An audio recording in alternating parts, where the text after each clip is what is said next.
Good evening. My name is John Jackson. I'm the chairman of DeKalb County Democrats. Due to business travel, I am unable to be here live on Zoom tonight. But I wanted to communicate a few things to everyone watching. I'm very proud of all the hardworking committee members with DeKalb County Democrats. They've been working very hard to engage the community and get out the vote for this historic election year. We have historic races going up and down the ballot, from the president to the U.S. Senate to DeKalb County Super 6, Commission District to House District 86 to the Board of Education District 3, which are all on this runoff debate tonight. I want to invite you to get involved with DeKalb County Democrats. You can find out more at DeKalbDems.com or follow us on Facebook, Twitter, or Instagram at DeKalb County Democrats. Thank you. Have a great debate.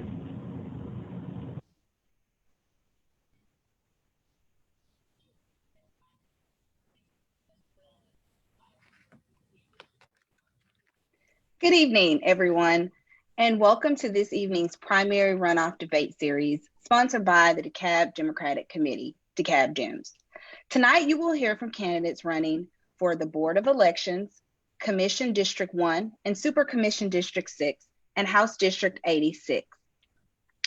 I want to introduce the moderators and the candidates who you'll hear from tonight. The moderators tonight will be, for the Board of Education debate, Gloria Moore, Special Events Chair, DeKalb Dems. Myself, House District Chair 89, Carly Swift. Kenneth Royal, House District Chair, House District 93.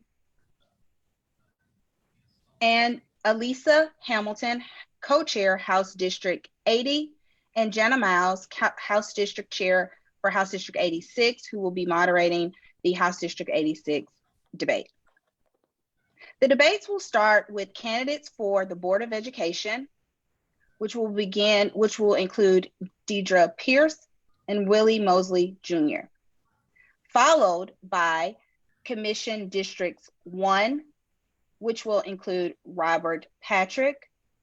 Unfortunately, Cynthia Jackson is unable to join us tonight because of a family health emergency. So we will be sending her family our thoughts and our prayers. But we do have for Super Commission District 6, Miriam Ahmad and Ted Terry. And we will conclude this debate series with House District 86, Michelle Henson and Zuma Lopez. So let's get started with the Board of Education debate moderated by Gloria Moore. Thanks, Carly. Good evening, everyone. Thanks to our audience for being here this evening.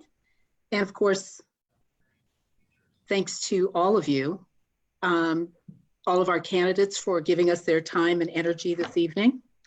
I especially want to welcome Deidre Pierce and Willie Mosley Jr. for being here, because you folks are looking at a particularly challenging seat that you would like to take, a responsibility that you would like to take on in a very unique time. So again, I welcome you. Thank you so much for stepping up to run for that office. And I'd just like to ask you a few questions this evening, and then give you a chance to say some closing statements about yourselves and what you'd like to comment on. But probably the biggest issue that's going on with schools right now has to be COVID-19. And I don't envy anyone, teachers, parents, the students, and certainly not the school board members who have to make serious decisions about COVID-19. So let's talk about that and how you would make decisions relative to school opening. I understand that DeKalb County made an announcement today, and perhaps you can talk a little bit about that, and how you feel about the way that DeKalb County is addressing COVID-19 and opening schools. Ms. Pierce, would you start us out, please? Yes, and good evening to everyone, and thank you for hosting this event for us. Yes, and I'm glad you brought up the question about the school district making a decision. It kind of saved me the opportunity to have to ask some questions because they answered a lot of them today on the board meeting, which I was just looking at. They did decide on having distance and remote learning, which means that no one will be going into the school buildings at all right now. I think the start date is going to be August the 17th, which gives everybody an opportunity to prepare for what's coming, even though we really don't know what's coming. But they are also preparing for if the virus accelerates, that they'll have to make some revisions. They definitely did speak on that. But I was very, very impressed with the fact that they did make that decision. I was hoping that we would be the Lone Ranger to kind of do something different. Excuse me, I know some of the other districts have decided on going back to the traditional setting, but I'm thankful that DeKalb County did make the decision to stay with the distance learning, remote learning. I did understand that they're going to be providing Chromebooks for the elementary students. So that was a big concern for a lot of people. But the task force, the COVID-19 task force, has done a yeoman's task at researching everything and trying to come up with the best solution for everybody, the safety and well-being of the students and the faculty and staff. And Mr. Mosley, what do you think of the decision that was made by the DeKalb School Board? You'll have to turn your mic on. There you go. We're not hearing you. Can you? Okay. Yes. Yeah, we go. There you go. Thank you. I was also looking at the board meeting today, and the decision they made, it kind of puzzled me by even starting on the 7th. We have not prepared our teachers and our kids for an incident like this. Yes, August 17th sound good, but are really prepared to have our kids and teachers back in the school setting. Now, I believe, and I feel that we should go a little longer and see how this is going to take place, because let me say this very clearly. All our principals need to go through the training of testing our teachers. When our students come into this room or come into the building, they need to be tested each and every day for 6 months. Why? Because this virus is very, very deadly. And if we're not prepared, I don't think we're prepared to bring our student staff back in just now. They made a decision, but are making the right decision right now. Forced to, by the president, by bringing the schools back up. But are we prepared enough to bring our kids back to school? Right now, I don't think we are. We don't have enough nurses. We don't have enough staff to cover what we need in our schools. And everybody need to be trained. Everybody needs to be trained at top basics for our staff and for our students. Okay. And so while I have your attention and you're speaking, let me follow up on that with the fact that one of the other issues that you will face in the coming year as a member of the school board is the budget, the much reduced budget. And I would love to know what you and Ms. Pierce think about how that's going to work out and what you plan to do about that. Thank you. The budget is a good question, because I'm really disappointed in our school board. Why? Is because it starts with the school, end with the school. We have spent money. An assessment first. We have spent money, $1.15 billion here in DeKalb County. We want to spend $265+ million on the north side. Every time is running. The question being, I have nothing to see or to show on the south side of the county. People are very upset. Where is my money going? Why we're spending so much? When you have accountability, man, we need to have good leadership. Our priority is supposed to be about the kids, students rather, accountability and discipline. 6 years in this district alone, there have not been no accountability at all throughout this district, the 3rd district, and throughout DeKalb County. People are questioning, how come? Tell me where you spending this. This have not had board member meet with the public to know how things are going. We have real estate that is out there right now. Schools have been torn down, but the city of DeKalb County and taxes on it. Why? Sell the property. They want to let our teachers. Why? When we have things that we can get rid of. We lost $13+ million last year. Why? And we won't get it back this year. Why these things are happening? You have members are fighting among board members. Why? And we can't get, we got a brand new superintendent just came in. It's going to be embarrassing to come in to see that our board are not in shape and ready to ship out like we're supposed to. Okay. I read some of her articles, and she have to come in here ready to go to work immediately.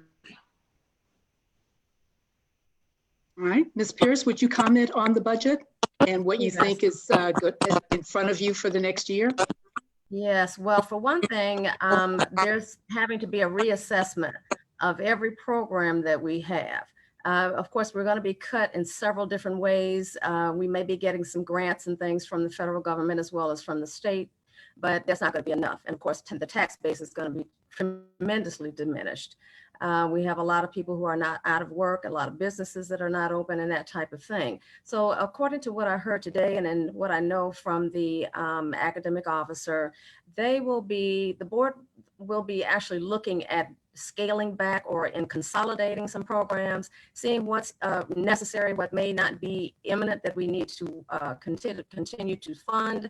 It's going to be a slippery slope, if you will, at first, but I do believe that the attention is focused on how best do we serve our students. Now, we will be saving some money, of course, by not opening the buildings. And I wanted to address that very quickly, if I could. Just because they did say the 17th, the thing I was very impressed by is that the first few weeks of school are going to be professional learning days for not only the staff and faculty, but for students and parents as well. They're going to have tools available for them to go online, to navigate the system, to understand a little bit about what potentially is coming down the pike and how to prepare it. And what I did hear, and I was very pleased with, is that at any time this COVID-19 virus rears its head worse than it already is, they're going to have to revamp. They are ready to do that. And of course, that is something that we're going to have to constantly dealing with, I believe, for a while. And so let me ask you this question, because we've talked about a little bit about COVID-19, and of course, Yes. that's going to be the thread through just about everything. Yes. And yes, the budget is also going to be a burden to deal Yes. with all the time. yes. Another big issue right now are the police.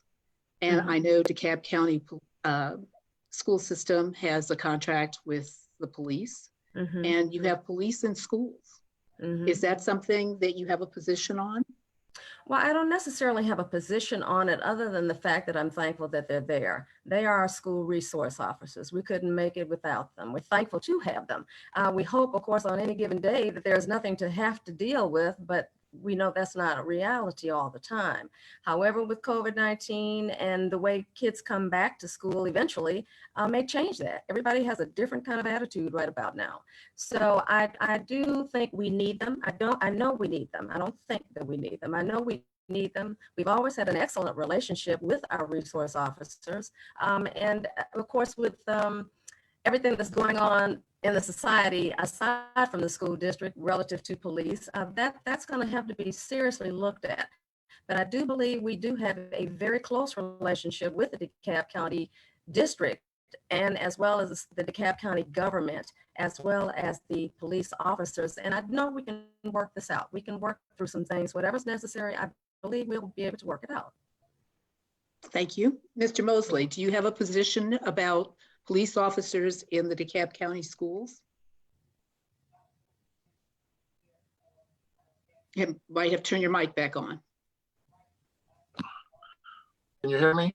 Yes. Okay.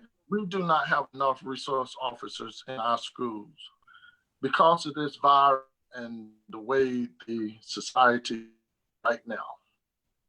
I see 2 police officers at every high school, 2 at every middle school, and 1 elementary and a campus supervisor. Now, you say, well, because of the safety,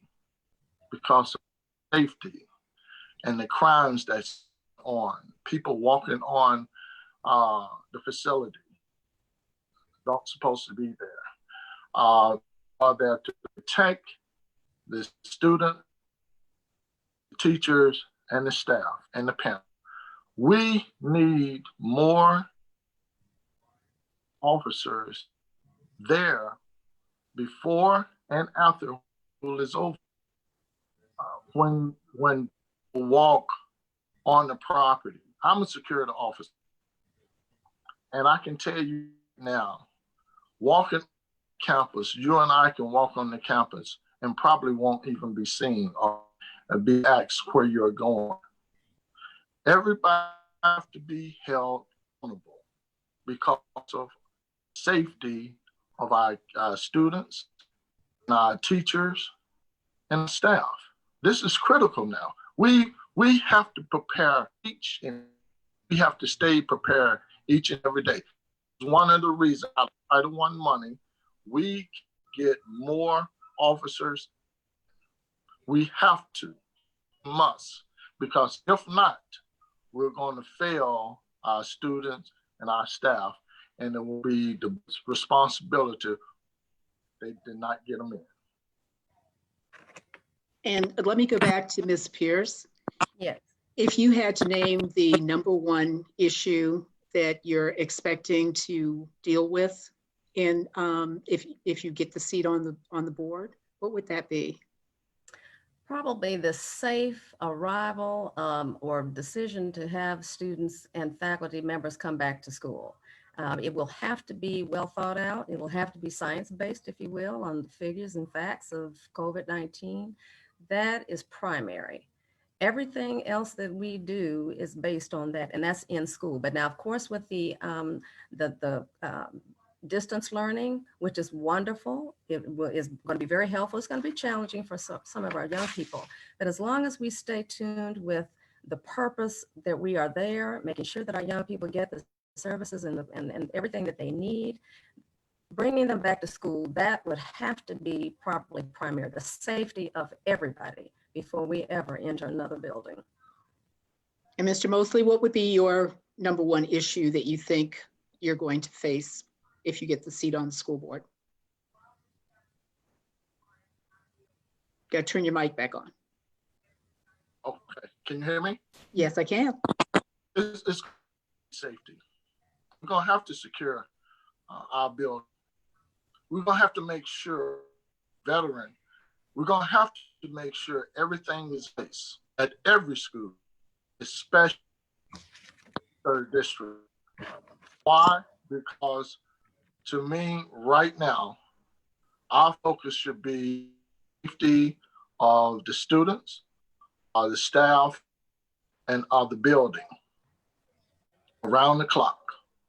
And our priority is to make sure that every child, every student, every staff safe, not by not tampering or teasing. Every there to do one thing, that is watch, listen, and learn. And that's what we need to have the safety on for our teachers, students. Now, careful how we bring in our students. We have to be. I would like to give both of you an opportunity to give a closing statement each. And in that closing statement, please tell us why you would be the best person for this seat. Would you start us out, Ms. Pierce? Yes, and thank you so much. Thank you to the committee, excuse me, for hosting this event. And I'd like to say thank you to everyone who voted for me in the primary. I'm very humbled by that. And I wanted to share something very quickly that I thought was important. Change will not come if we wait for some other person or some other time. We are the ones we've been waiting for. We are the change that we seek, and that was from President Obama. I'd like to say that I am the change that we seek. At least I would like to be that change that we seek.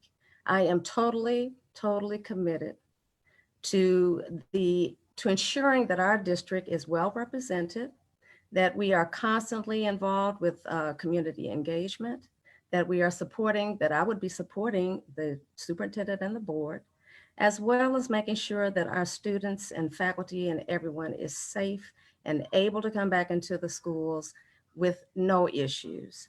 I am totally committed to this. I've said this many times that I'm passionate about education, and I am. I hope that my work over the last 25 years has made a difference in the lives of children. They tell me that it has, and I'd like that to continue. And at the school board level, I could take it to a little different level.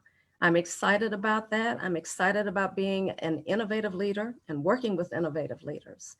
And again, I always say that I like to be a consensus builder. I look forward to working with all the different personalities that make up the board and all the personalities that make up the school system. There's a challenge, but I'm ready for it. And I would love to be, and I would be honored to be, your next school board member for District 3. Thank you. Ms. Pierce, thank you so much. Mr.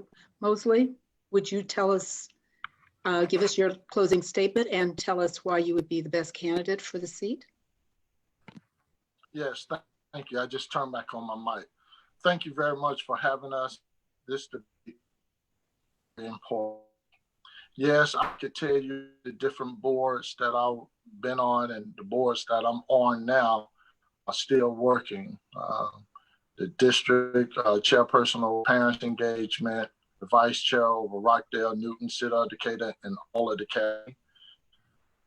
The regent vice president of Region 1 over 40 to 52 different schools. But I'm not here to talk about Willie Mosley. Let's talk about the issues that's in hand. Issues that in hand, we have to go back to the basic of reading, writing, and arithmetic. We can use Title I to bring teachers in. We have to go back of bringing in. We also need reading labs, Title I money. We need nurses in DeKalb County, Title I. We need resource officers like earlier, Title I. We need counselors, social worker in every school, Title I. This won't cost the taxpayer no money. With me going around, being in different schools just before school closed, I covered one day 15 different schools just to find out what do the principal, PTA, and the schools need. I want a quarterly meeting a quarterly down and parents. The board, I want every quarter, I want the different organizations to help the kids after school program. We need definitely after school program for District 3. We're scoring low. The test score is off the change. When you're making a 50 unacceptable, there's no accountability. When you're making a 50, Mr. Mosley, I'm so sorry to interrupt you, but you've run out of time. Wrap it up for me, please. Okay. Well, I'm humble. I would like to be your school board, but one thing I ask about it, please vote for Willie Mosley on August 7th and hold accountable. There's no ability on the school board, and you can hold Willie Mosley accountable. Thank you so much. I really appreciate both of you being here this evening. Welcome. And giving us all of your time and energy. And again, actually being out there on the front lines, running for office in this particularly challenging time. Thank you so much. And I look forward to seeing you both in the future. And at this time, I would like to turn the program back over to Carly Swift and just mention to our audience that we do have another debate coming up, Commission District 1 and 6. So please stay tuned for that. And also, you can always find DeKalb Dems at our website at decabdems.com. Looking forward to you staying for the rest of the program. Thank you. Thank you. Stay safe and well, everyone. Thank you. You're welcome. Carly? Great. Thank you so much. We're going to ask our candidates for Board of Education to turn off their video and mute their lines.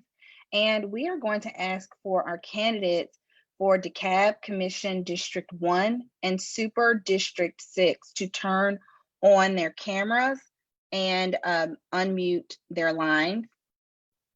And also ask my co-moderator, Kenneth Royal, to do the same.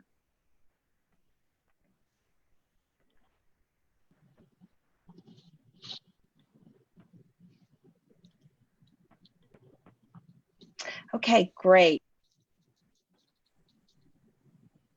Okay, great. It looks like everyone is on, and we're actually a few minutes ahead of schedule. So, and we want to keep this on track so that we can finish this debate on time. So thank you, Gloria, again for moderating the Board of Education debate. Good evening, and thank you all again for joining us this evening. For those of you who are just tuning in, this is the Runoff debate series sponsored by the DeKalb Dems. I am Carly Swift, House District 89 Chair, and tonight I'll be joined by Kenneth Royal, House District 93 Chair, to moderate the debate for DeKalb Commissioner District 1 and Super Commission District 6. And now I'm going to kick it over to Ken to get us started. Thank you very much, Carly, and thank you very much for our candidates here. In this debate, you will hear from candidates running in the the primary runoff for DeKalb Commission District 1 and Super District 6. Let's meet the candidates. We'll have the candidates from Commission District 1, Robert Patrick. Cynthia Yaxton won't be able to make this debate, had some family issues going on, so we'll send our prayers out to her. We also have candidates from Commission District 6, which is Marianne Ahmad and Ted Terry. I'm going to kick it back over to you, Carly. Great, thank you so much, Ken. Before we get started, here is a quick overview of the format and rules. This debate will consist of 3 rounds. First, we'll ask all of the candidates to answer the same question. Second, we'll ask candidates to answer specific questions that are going to be directed at a specific candidate. And third, we're going to allow the candidates to ask each other at least one question. Unfortunately, because Ms. Jackson isn't able to attend, we're only going to allow the candidates in Super District 6 to ask each other questions. Candidates will have 2 minutes to respond to questions, and Kenneth and I will be keeping time, and they will have a 30-second rebuttal at the moderator's discretion. So let's get started.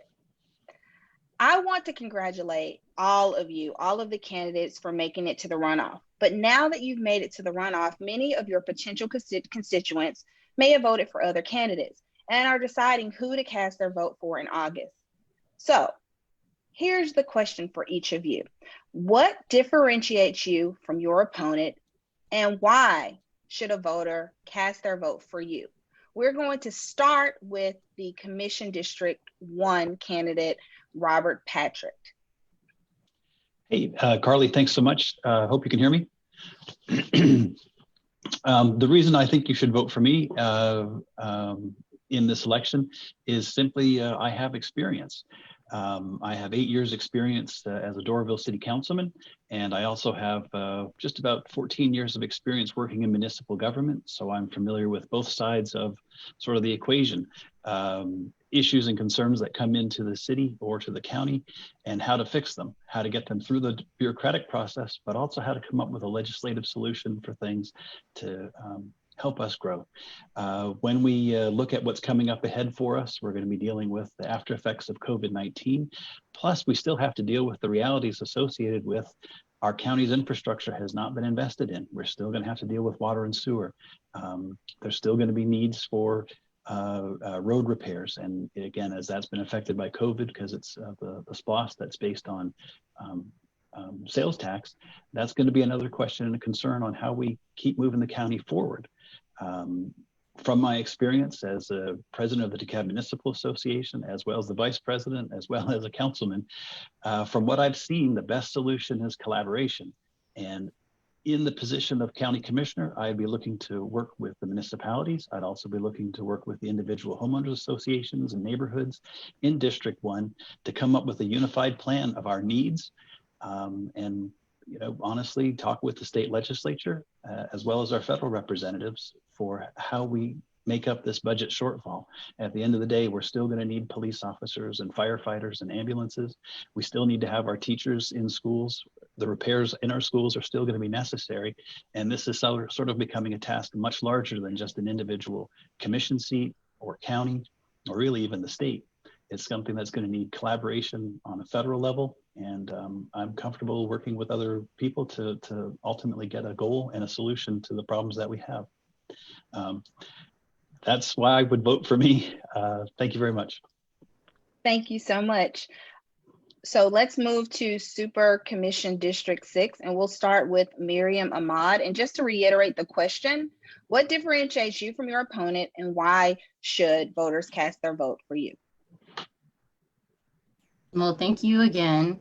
And first and foremost, DeKalb County is my home. I was born and raised here in Clarkston and Stone Mountain, but I also spent a lot of time all around DeKalb County. I don't know just one area. Went to high school in Chamblee and in Tucker. Also went to school in Emory and Decatur. So I'm very familiar with different areas. I'm also not a career politician. I'm an activist and also a public health worker.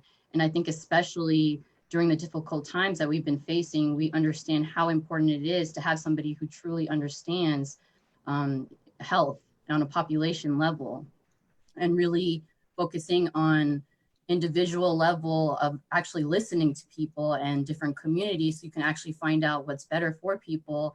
And I have a very innovative and effective way to do that, which I've talked many times about my survey about affordability and accessibility of public health determinants. And so once again, I just genuinely am here to really create positive change. And I've been focused on DeKalb County this entire time. And I plan to continue to focus on DeKalb County as I always have, and really make positive changes by really putting the people first, which has really not been done. Thank you, Miriam. Terry, you're up next.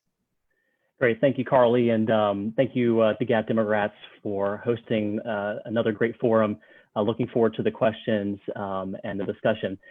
First off, my experience, I think, is what is the most important thing that differentiates me in this race. And it's not just my experience as mayor. And quite frankly, being a career politician is something that is reserved for people who are in Congress or in Senate who get paid an actual living salary. As mayor of Clarkston, I was paid $6,000 a year, not something that you can make a living off of. And so my experience is one of advocacy and activism, and I believe it's one of success. I worked as an organizer for Barack Obama's campaign here in Georgia in 2008. I worked for the DNC. I worked for a U.S. congressman, so I understand federal policies and state policies. I also worked for the Public Service Commission campaign, fighting Georgia Power, fighting to expand solar energy in Georgia. Worked for the Georgia AFL-CIO, lobbying at the Capitol for working families, fighting worker misclassification, pushing for an increase in the Georgia minimum wage, and then led the Georgia chapter of the Sierra Club, where we pushed to expand solar energy, increase energy efficiency, protect Cumberland Island, and push forward transit expansion in Atlanta, Gwinnett, and hopefully also in DeKalb County. And voters are looking for a record of success. They're looking for receipts. They're looking for results. And what I can say in terms of my career as an activist and an advocate, and for the last 6 years as a part-time mayor, I can point to a whole record of success that people expect from our elected officials. It's not simply enough to say what you believe, but you have to actually do and implement and take action. Thank you. Thank you.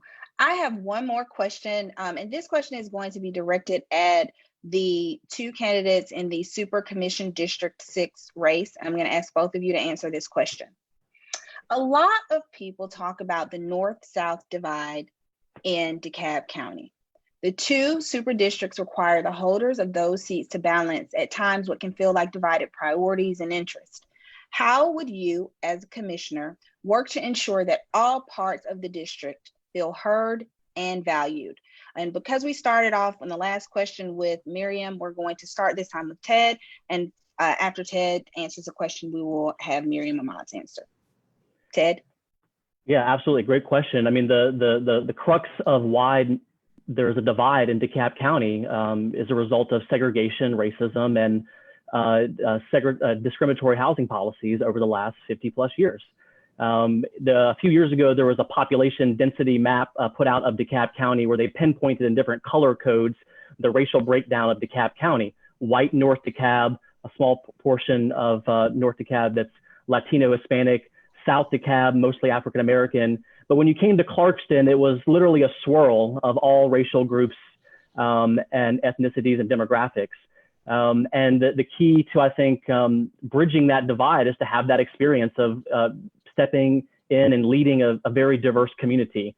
Clarkston is known as the most ethnically diverse square mile in America, but zoom out a couple miles and you've got DeKalb County as one of the most diverse counties in America, certainly in Georgia. And so the work that has to be done isn't one that's going to happen overnight, but we have to begin to address the history and the systemic issues that have segregated our population, that have led to this idea that we are divided. And I think actually, in fact, there's a lot of things between North and South DeKalb that we have very much in common. We want to see economic development. We want to see preservation of green space. We want to see affordable housing. We want to see expansion of transit. These are investments that can be done county-wide that I think actually will bring the county together and not divide us. Thank you. Miriam? Yes, so definitely there's been a divide North and South. And so as I've talked about a lot, my survey is actually addressing this exact issue, because when we're actually focusing on creating health equity for all people in the entire county, that really is, asking what are they lacking in their communities? And then we can even determine priorities. It's not just from people who are in leadership who are deciding what is better for people without actually finding out first what is better for them, or attempting to speak for people or represent people without really figuring out their needs. So in this way, that's why my entire campaign I've shown that I've come up with this idea for actually figuring out people's needs across the North and the South, and really seeing where is there a lack in health equity, because that is what we need to continue to flourish as people. And so I'm really confident that we will be able to actually handle this issue and unify on the fact that we all deserve healthy communities. So once we know that what the issues are, because we can talk all day and act like we know what we're talking about, and as leaders, we just lead everybody in a certain direction, but we are working for the people in this position. Our entire job is to be representatives of the people. We don't just make decisions or plans and just implement them blindly. And so my idea with the survey, and really even including different community organizations on a committee, will definitely help address this issue. And I don't think that it will be as much of a problem as it has been when I'm on the commission. Thank you. At this time, I'm going to kick it over to Ken. I apologize for interrupting. If I could just add in something on that conversation. Sure. And Robert, we're going to ask you 2 questions because I know that you don't have another person running, but sure, I'll give you 30 seconds since it wasn't directed at you. Understood. I just want to say that sort of what is a critical component in governing and in leadership, in my mind, is also treating people with dignity and respect. DeKalb County is a very, very diverse community, from Doraville to Clarkston, Tucker. Our cities are diverse, our communities are diverse. And I think if we interact with each other with the idea that dignity and respect is the first thing to lead off with, that we can solve a lot of the problems that the county has. And I just don't know if we always have done that in the past. I don't know if that's been an issue. But for my candidacy, it is a priority. And I think that that's how we can work together better at the county level, as well as with the different communities we have in our county. So, okay, great. Thank you so much. I'm going to kick it over to Ken, and he's going to continue with the next round of the debate. Thanks, Carly. So into round 2. In this round, each candidate will have a question. We'll have a question directed to them. So for Robert, though the county has a robust rainy day fund with COVID-19 in mind, what are some new streams of revenue that you would advocate for? That's going to be a good question as we come up over the next few years dealing with the impact of COVID-19. I think probably one of the better things to look forward to is going to be ultimately the economy itself. And I think that if we have an infrastructure system that is more accommodating to new businesses, and in particular small businesses and independent startups, I think that's going to be a priority. Simply creating the environment for which the businesses and the jobs can operate and grow in our county, I think will be a main thing. I think the reality is with COVID-19 that we're going to have to collaborate with the federal government and ask them specifically, we're going to need help. Fire services, police services, Board of Education, Parks and Rec, you name it, sidewalks, street repairs, a lot of those things are tied to sales tax and as well as property taxes. And in this environment, I think all of that's going to be taking a hit. And so again, I think the key is going to be working collaboratively with all the different commissioners, as well as the different municipalities, different counties in Georgia, and really hit home to our federal representatives that this is critical. If you expect some level of normalcy to come back, we've got to be able to turn the lights on. We've got to be able to have places where people can still live and are comfortable and safe. And that's we haven't even talked about the coming problems with potential evictions that are coming up. And so I think I look at it as we're sort of perhaps on the cusp of a whole new level of federal intervention at the local level, simply because you can't get out and get to a job. Right now, people are more scared than anything else. So those would be my priorities. So again, just to say it, working to make sure that small businesses have an opportunity to set up and open and succeed. That means we have to have the infrastructure in place to make that happen. That means improving the permitting process, making so that it makes sense, it's more streamlined, and then also collaborating with our other jurisdictions to ask for that federal help that we're going to need. Thank you. Thank you. And since you don't have someone to debate against, we're going to give you another question. Mhm. If you win the August primary runoff, you will be running against the only Republican in the DeKalb Commission. What is your strategy to defeating Nancy Jester in November? Well, I think at the end of the day, and this is what I've already said, I think at the end of the day is communicating that we're going to treat people with respect, whether it's from the police department or from public works or any other branch of government, even the libraries, we need to be more respectful to the taxpayers, to our residents. But we also need to be more collaborative. We need to interact with one another and come up with long-term solutions to fix our problems. Again, when we look at the water and sewer system, that's a problem that's been brewing for years. Nobody wants to have sewage popping up in their parks or in their backyards. That's a priority. And the federal government is paying attention to what happens in DeKalb County, which has not been much to date. So that's basically the groundwork that I'm going to play. Treat people with respect. We have some very simple deliverables. And I think that's going to be a compelling message for people. Good governance that at the end of the day, I think is something we can all get behind, regardless of whatever political stripe we follow.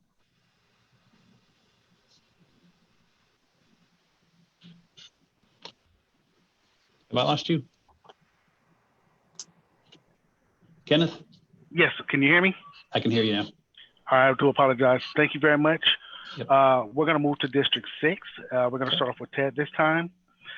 Ted, what are 3 specific things you would advocate for to improve the election process as a commissioner? Yeah, absolutely. Well, number one, we have a consultant's report that has laid out a whole host of recommendations to improve the current voting process here in DeKalb County. It's clear that there's a lot of logistical issues as well as understaffing and underfunding. Some of the changes that have been made for the November election are really positive, and I would want to see those changes implemented permanently. I think that we should have a permanent expansion of early voting times. I think that we should have a year-round elections communications plan where we're always communicating with voters that are new registered voters, that are people that are at risk of being put on the inactive and the purge list. We need to have voting centers where anyone can stop in and whether it's drive-through or in person, get absentee ballots, get voter registration forms, get information about all of the elections that are happening. And also do what I think is becoming more of the reality in the future elections as we deal with COVID-19, and that's making vote by mail as easy as possible. And so we have to be proactive. If the Secretary of State's not going to mail out absentee ballots, DeKalb County should. So we're doing it this November. We need to make that a permanent policy moving forward. The last 2 things I'll mention in my DeKalb For the People Act on my website, tedfordecalb.com. I think that we should implement a nonpartisan, independent redistricting committee that will provide recommendations to the DeKalb delegation in terms of redrawing all of the districts, the county level districts in DeKalb County, as well as create a public financing system where anyone running as a qualified candidate can receive matching dollars or democracy bucks, is a term of art, to participate and provide grassroots donations to candidates running for local office. Thank you very much. And Miriam, I apologize for mispronouncing your name earlier. Your background is public health. More specifically, you have a master's degree in public health with a concentration in epidemiology. What should the county be doing to flatten the curve with respect to the increasing number of COVID-19 cases across the state? And what recommendations would you make as a commissioner? So the thing about this situation, unfortunately, is that really when it was time for prevention, really needed very quickly, but due to the lack of leadership and intelligence and resources of the federal government, we have issues, even going then to state government and the lack of resources in there. And there was never a unified message for everybody, because especially in such a dangerous situation where we are watching this happen in other countries and it's literally coming our way and we're having to get prepared. What really needed to happen was a very strong unified response, and we really needed to already be staying inside and having those orders and masks and everything, and really putting out the correct information. And really, misinformation is a really big problem, I think, in how we have not even flattened the curve whatsoever. Even when we opened back up businesses, because Kemp decided to do so, that was actually a big hit to our progress also. And so when those decisions are being made on that type of level, of course, it's very difficult in our system, our public health system governance, to really, be able to do everything at the county level. So it is good that the message has been sent across that people really do need to stay in and people need to wear masks, even if it hasn't been not able to be enforced. At least, mandating masks definitely needs to happen, because it can at least reduce the number by, even if it reduces, just a few cases, that's still doing a lot. And so to actually limit transmission, especially when there's a lot of evidence that this is actually an airborne disease also. So it can be transmitted through airborne particles. And so since we know all of this, we really have to have a very strong message that we must stay in. You can't be going in crowds and really allowing for businesses and schools to open back up. That is just going to create more havoc and more of a serious situation than we're already in right now. And so I do think that on a county level, what can be done is providing an easy place to access really resources and other things that are available for businesses and people. For example, even having free internet, that's actually something that is available. So if we actually have a centralized location to easily access all those resources for people, it would be very helpful. But most importantly, we need to be wearing those masks, and we also need to stay in if you don't really have to go out and you have the privilege of doing that. Thank you. So we're gonna kick it back to Carly for round 3. Thank you, Ken. Before we get started with our candidate to candidate section, we actually had a question come from our Facebook feed. And so this question, we're going to direct it at all of the candidates who are on for the Commission District 1 and Super Commission District 6 races. The question is, who is focusing on senior citizens in DeKalb County?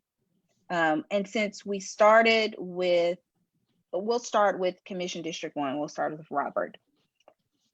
Hey, so I know that there are different organizations already active in the county, particularly in Chamblee is a good example of outreach with senior citizens.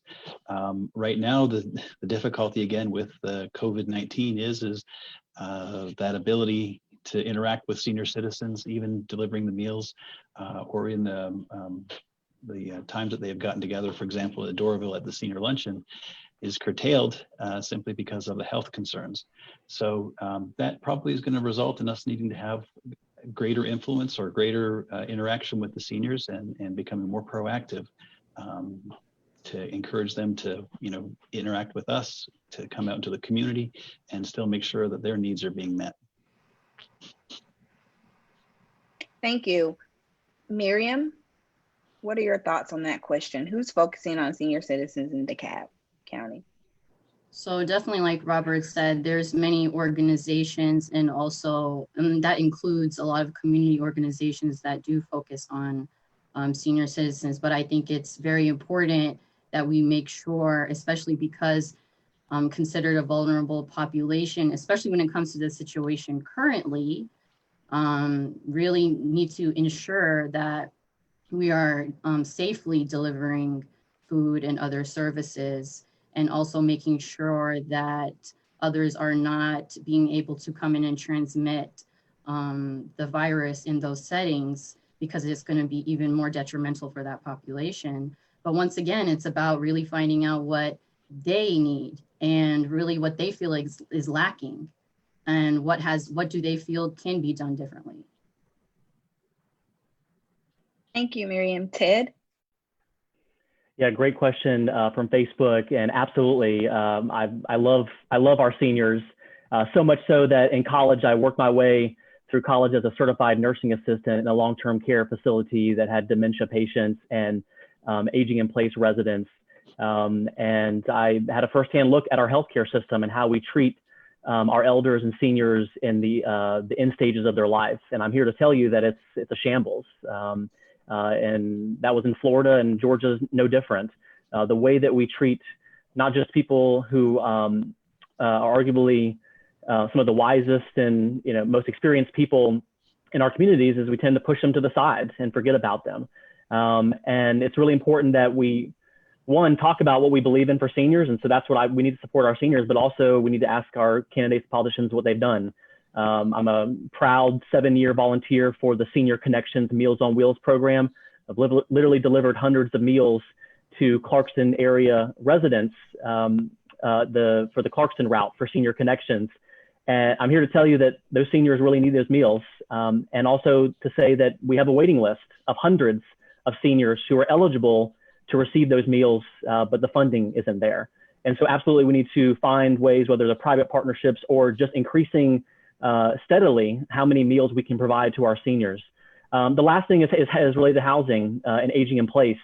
I'm proud that Clarkston later this year, maybe early next year, will have its first affordable senior living facility, 180 units, senior high rise, just a 5-minute walk from downtown Clarkston in a walkable part of Clarkston that will be funded by affordable tax credits. And it'll be affordable senior living in the Clarkston area. That was a major issue that was brought up when I first ran for mayor in 2013. And so I was committed to delivering results and seeing that project through.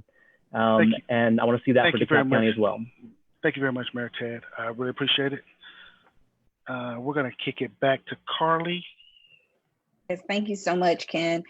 So now the candidates will have an opportunity to ask each other a question. The candidates in Super District 6 will be able to do this. So each candidate will have 30 seconds to ask a question. The candidate receiving the question will have 2 minutes to respond and an opportunity for rebuttal at the discretion of the moderators. So we will start with Terry, because Miriam went first the last time. So Ted, you can ask Miriam a question. Great, thanks, Carly. Yes, so my question is to Miriam. I put forward a detailed policy platform on criminal justice and police reform. And I want to ask Miriam if she'll support the policies that I put forward to increase pay for public defenders, end cash bail for nonviolent crimes, fully fund a non-police responder unit made up of social workers and mental health specialists, while defunding the militarized parts of the DeKalb Police Department. And I want to ask if she'll support those proposals. Yes, of course. Those are very basic ones that, are well known in the Democratic Party as well. So yes, I definitely support those. And I just want to point out that it's also very important to focus on the fact of making sure resources are allocated properly. Because a lot of people, when you say defund the police, you're not really describing fully for a lot of people. So just so everybody gets that part, it's really making sure that money is being distributed to different parts for the community, such as mental health services. And there actually are a ton of organization people that have really been working on this in DeKalb County, and having their voices heard as well would be very essential. Great, thank you. Thank you. Okay, great. So Miriam, you now have the opportunity to ask Ted a question. All right. So, Mr. Terry, why did you decide to join this? I'm sorry. Why did 12 current and former council members endorse me and our other opponent in this election of Clarkston, when most have sat with you on the city council and have worked with you for years? Well, if you're talking about people that I would characterize as part of the old guard of Clarkston politics, when I came to Clarkston in 2012 and 2013, we had a city council and mayor who banned refugees from being welcomed in the city. I ran against that mayor and defeated him. And over the last 4 years, defeated other council members who, quite frankly, had problematic anti-refugee, racist, and toxic behavior not just to the public, but to fellow council members.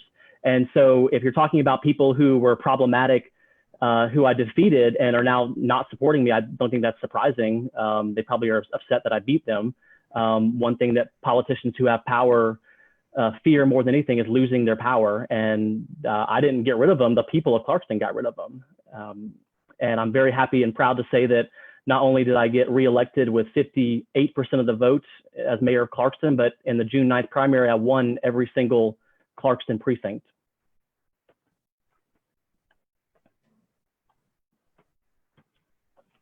Okay, do you have a rebuttal for that, Miriam? Yes, I definitely understand that, of course, along the path, there's going to be people that, you know, are difficult or not, or have discriminatory policies. But when it comes down to it, 12, and, you know, I'm all about data. I'm a data analyst, so I know all about statistics as well. And so that's just a very high number. And, you know, I'm really just, you know, I'm just concerned for all of the citizens of District 6 because, you know, this really does say something about, you know, ability to really create relationships, you know, working relationships. And also, you know, in reality, it's not that they chose not to endorse anyone. In all honesty, 12 people that have worked directly with you endorsed me and the other candidate specifically. That's great. Can you name all 12, please? I sure can. Let me pull up my list. I just want to make sure not to leave anybody out. So just give me 1 second. All right. So let's see. Karen Feltz, Dean Moore, Warren Hedlock, Beverly Burks, Emmanuel Ransom, also Awet Iyasu, who is the current mayor right now, as well as Laura Hopkins, and also Deborah Johnson, who are also both currently city council members, and you have worked with them and have known them for a while. Well, Laura Hopkins and Deborah Johnson just got elected, so working with them for 2 months, I guess, is kind of scant. The previous people that you mentioned, 3 are not or former council members or have not served on council. And again, those people that you mentioned were defeated by the voters of Clarkston. I will mention that not only am I endorsed by Larry Johnson and Marita Johnson, current county commissioners, but Steve Bradshaw, who endorsed Emily Halvey during the primary, has now endorsed me for the runoff. So I'm going into a county commission with very good working relationships with 3 of the county commissioners, as well as serving on the DeKalb Board of Health for the last 6 years with Commissioner Rader. I'm in a very good position to work with those commissioners from the very beginning of my term. Am I able to say something? This will be the last rebuttal round, but yes.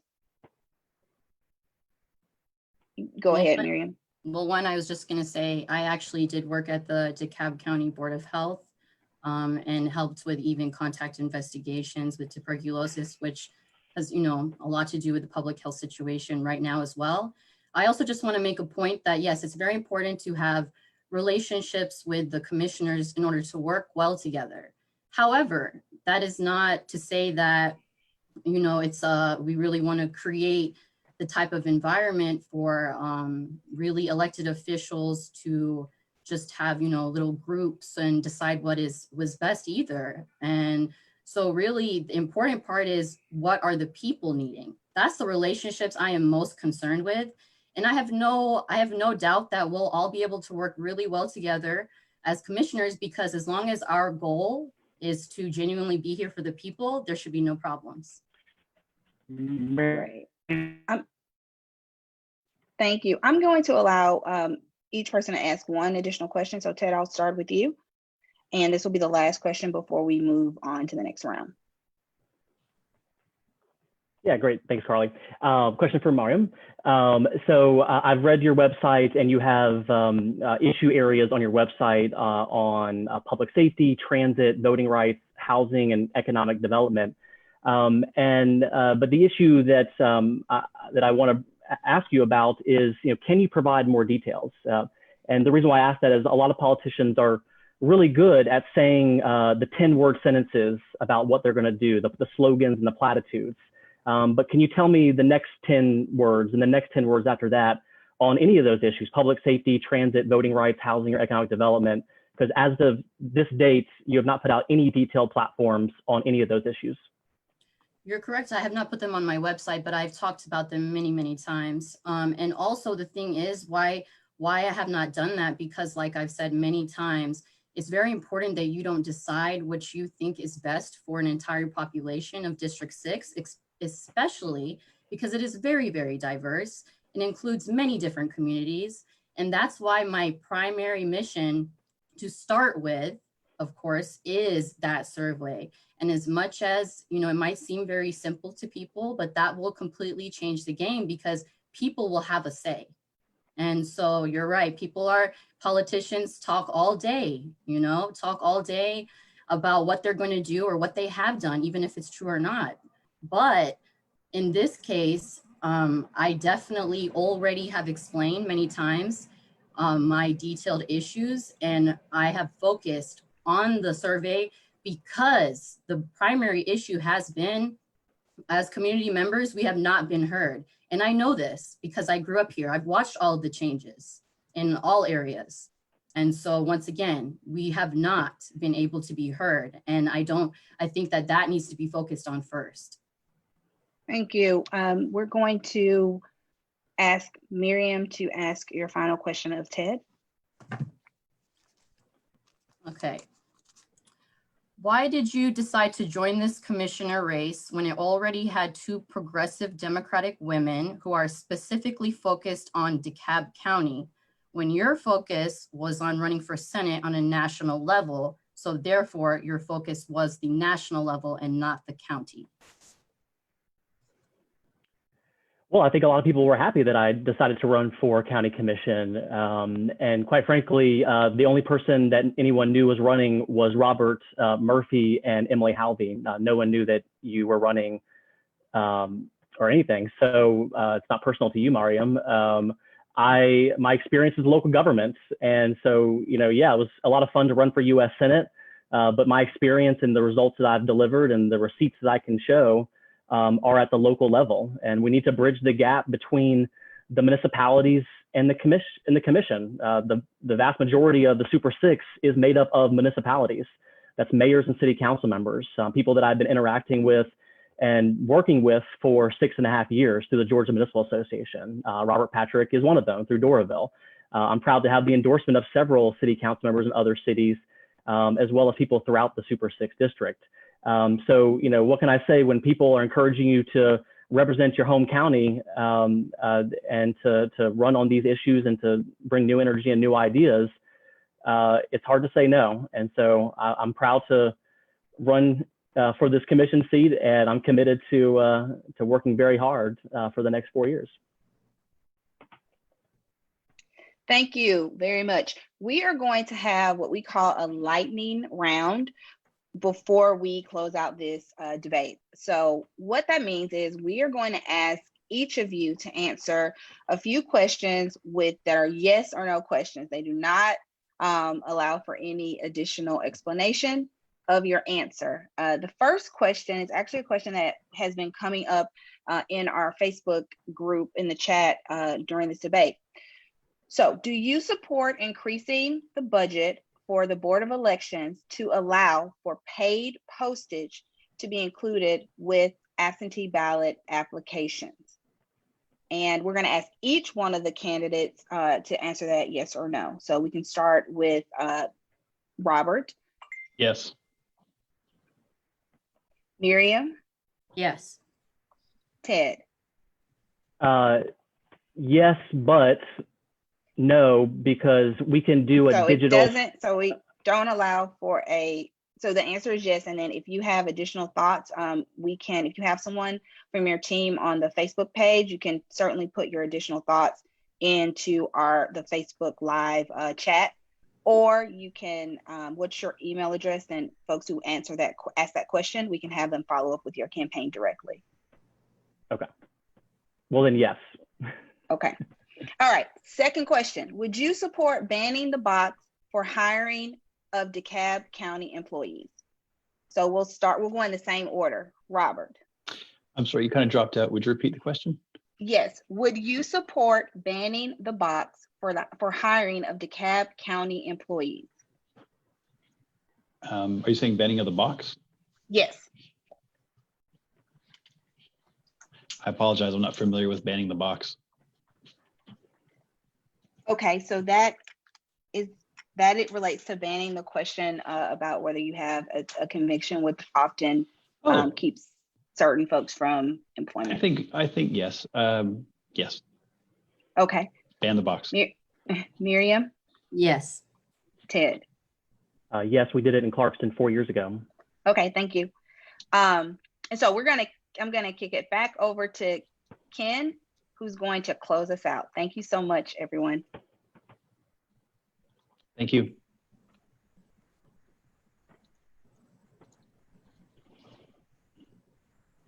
Okay, it looks like Ken is having some technical issues. So he's back. Are you back, Ken?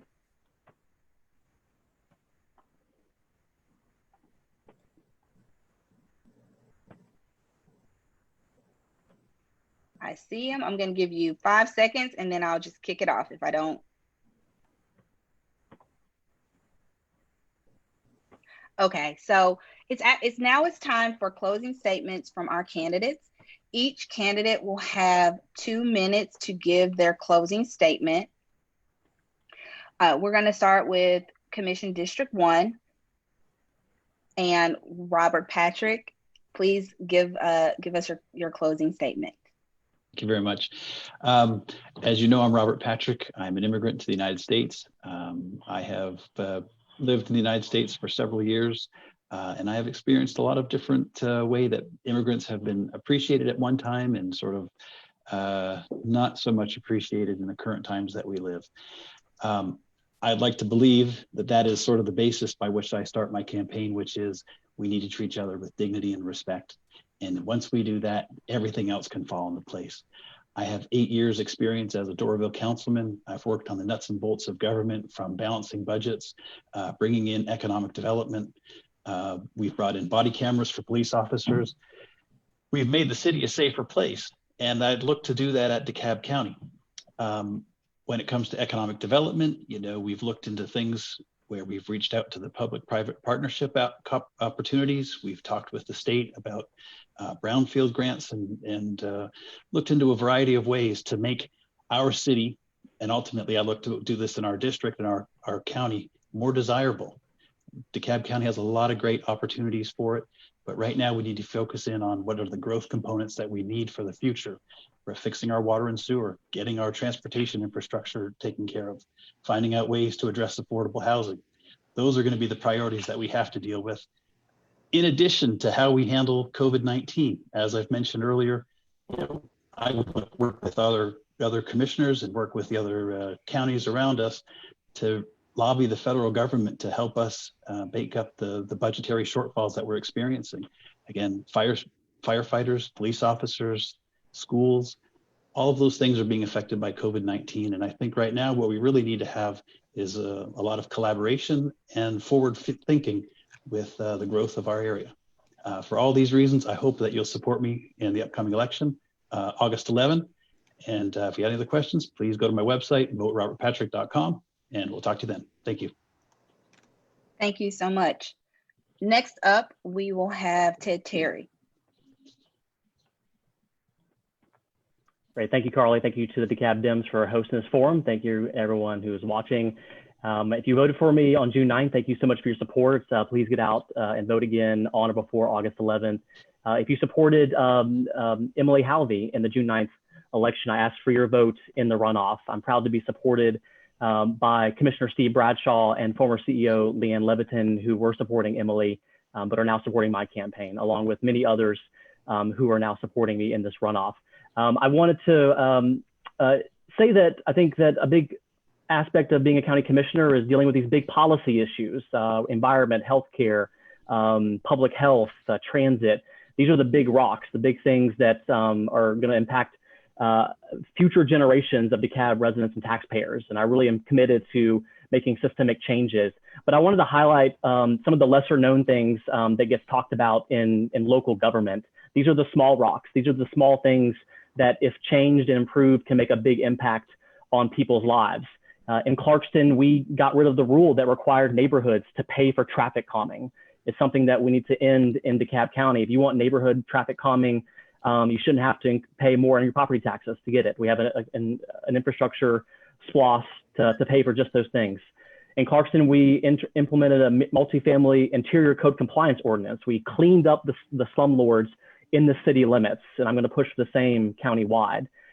Instead of paving roads with our SPLOST funds, the vast majority of our infrastructure dollars went to building sidewalks and bike trails, expanding green space and pocket parks. We put our money where the real investment needed to be made. We started an urban farming program. We banned pesticides and herbicides in public spaces, and we planted over 300 trees through our Clarkston Tree Bank.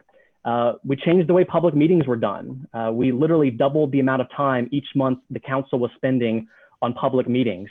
It meant a lot more time spent in public, but it meant the public got a lot more transparency and input on the things that were being decided with their tax dollars. I'm proud that in Clarkston, we got rid of the reputation as a speed trap. Prior to 2014, Clarkston received nearly 30% of its general fund revenues from police citations. Last fiscal year, it was down to 8% of our revenues. City court systems are notorious for using police departments to generate revenue. In Clarkston, we ended that. I'm also proud that in Clarkston, we were really intent on getting feedback and doing surveys. We actually created the Clarkston Speaks survey 3 years ago. It was a detailed survey that didn't just look at basic demographics and basic issue questions, but it delved deep into the issues of healthcare, of transportation, of economic development, of housing, of jobs, of transportation, of language and inclusion access. And I'm proud that we didn't just send out an online survey. Your time is expired, but if you want to finish your sentence, that would be great. Absolutely. So feedback is very important, and I ask for everyone's vote on August 11th. Thank you very much. Thank you. Miriam. Hey, everyone. And thanks again to the DeKalb Dems for hosting this. Very much appreciated, and everybody that's been watching. Once again, my name is Mariam Ahmed, also known as Miriam Ahmad. And I am a DeKalb native. I'm actually a community member. I'm from the community. I've been here my whole life, and I genuinely am running really to represent you and really listen to you, which really has not been done. And so I'm not only a community activist for years, growing up in Clarkston and Stone Mountain. I also am a public health professional and have also created House of Globalization. I'm one of the founding members and currently on the board of directors of that organization.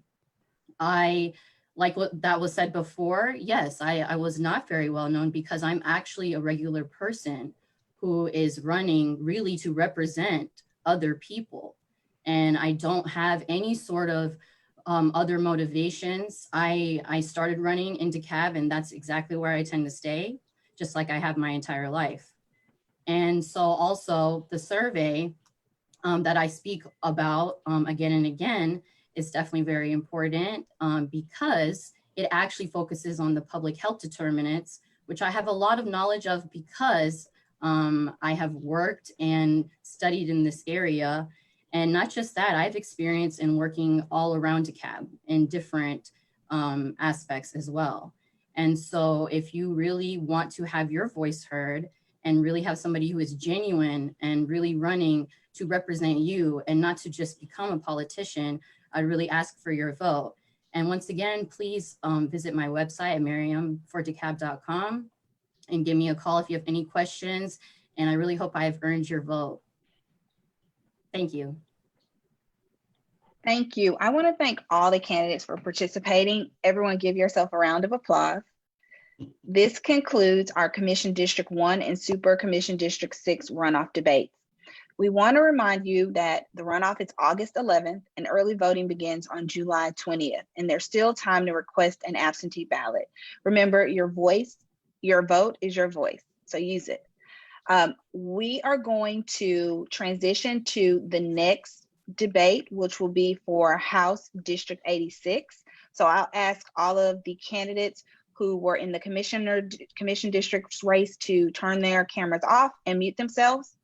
And I'll ask the moderators for the House District 86 race to turn on their cameras and unmute their lines, and also ask the candidates in House District 86 to turn on their cameras and unmute their lines as well.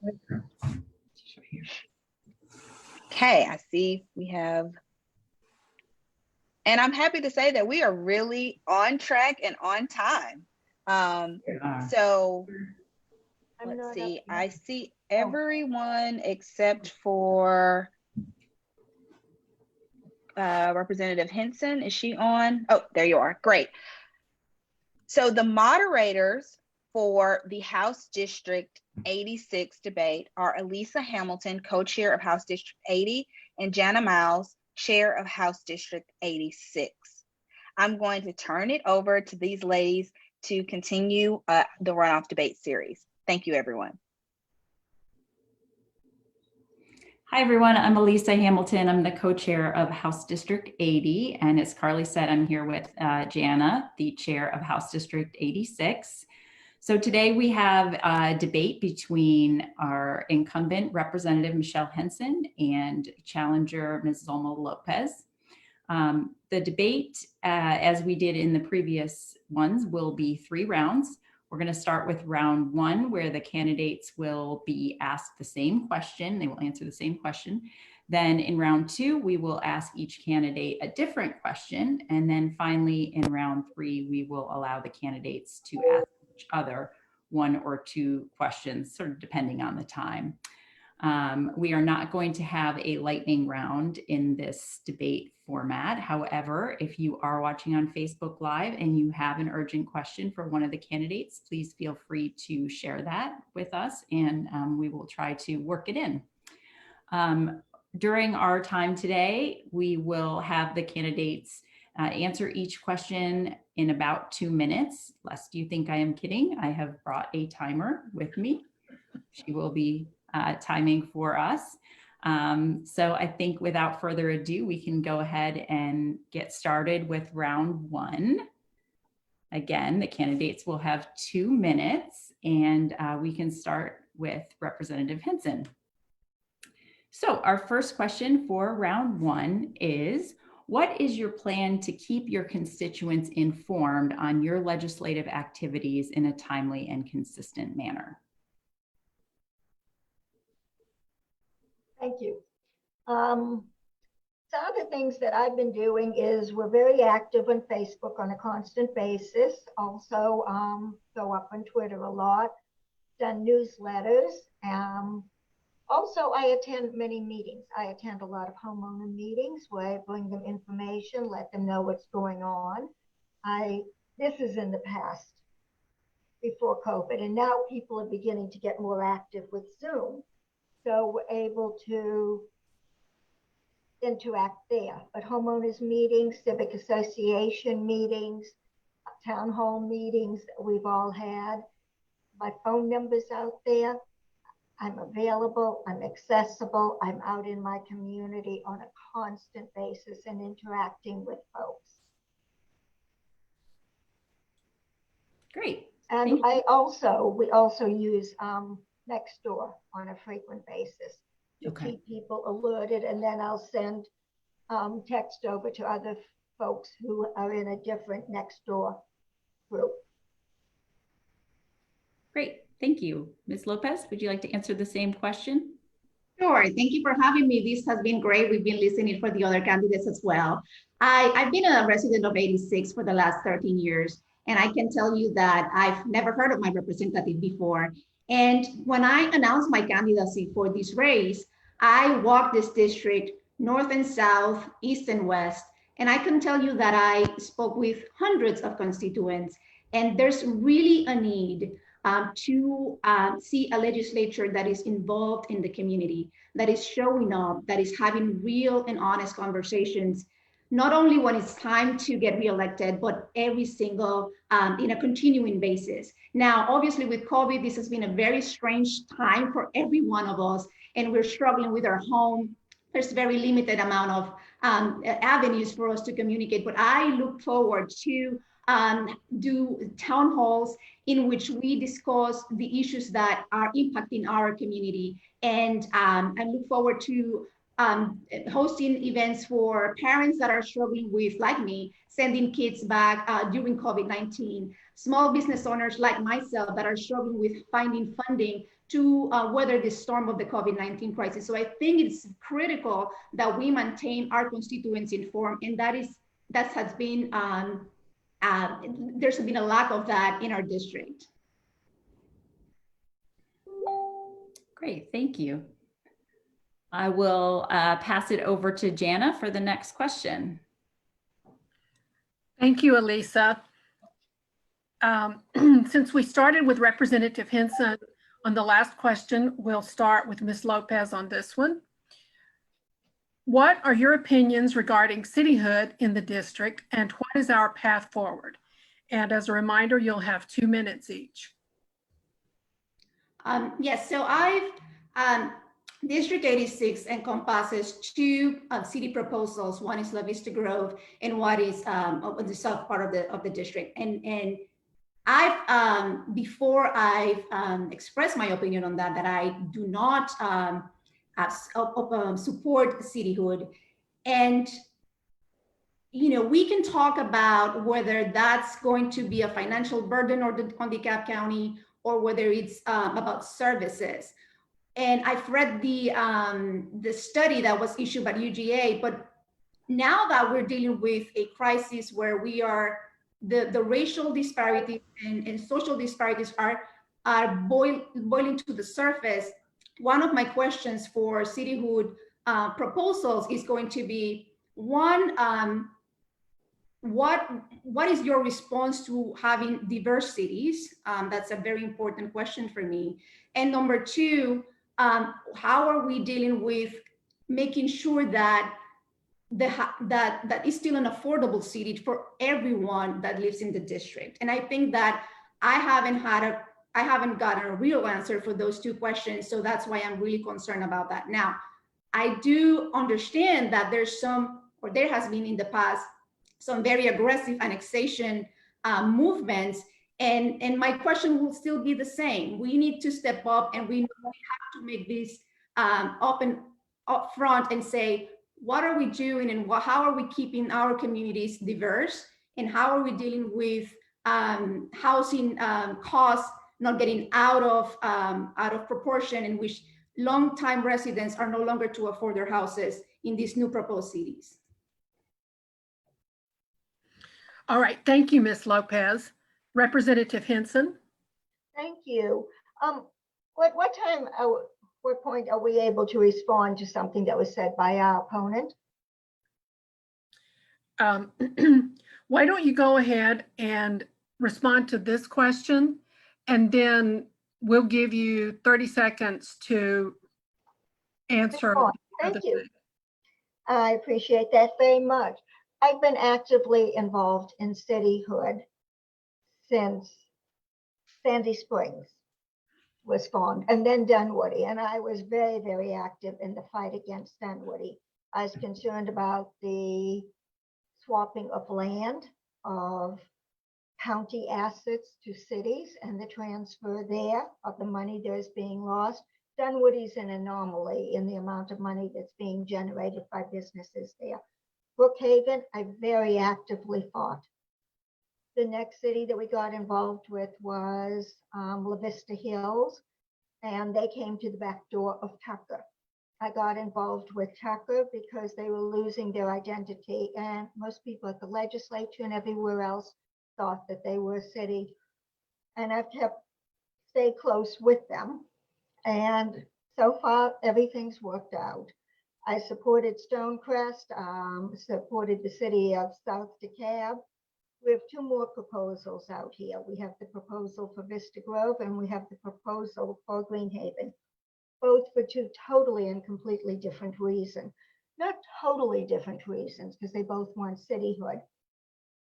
In Vista Grove, there is the problem of annexation by the surrounding cities, such as Brookhaven, such as Dorville, and possibly Chamblee or Tucker.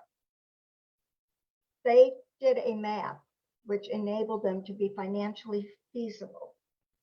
If these annexations were allowed to continue, there is no way that they would be able to be feasible. So you have an eating away and a chopping away at their city. The second one is Greenhaven, which is huge. That's based mainly on income from property taxes and franchise fees. A study was done roughly 5 years ago. Their borders are locking in the cities of Clarkston, Pine Lake. Representative Henson, that's your 2 minutes. So can you wrap up? Oh, I can wrap up. So I think these are things that need to be looked at. We need to look at the boundaries for the city. We need to look at the financial aspects. But right now, in the middle of COVID, it's very difficult. This is not the time to move forward with cityhood. We need to make DeKalb strong and then continue the discussion. Okay, Representative Henson, you wanted some time to rebut a prior comment. So you have 30 I wanted to just say one comment about having never been seen before. I happen to have attended homeowner association meetings in my opponent's subdivision. That was all I wanted to say there. All right, thank you. So moving on to our next question, and we'll start with you, Representative Henson, this time. Our district is majority Black. What will you do to build relationships with Black constituents and Black legislators to help a more unified DeKalb? This has been an ongoing issue. I work very closely with my Black constituents and with my fellow legislators who are Black.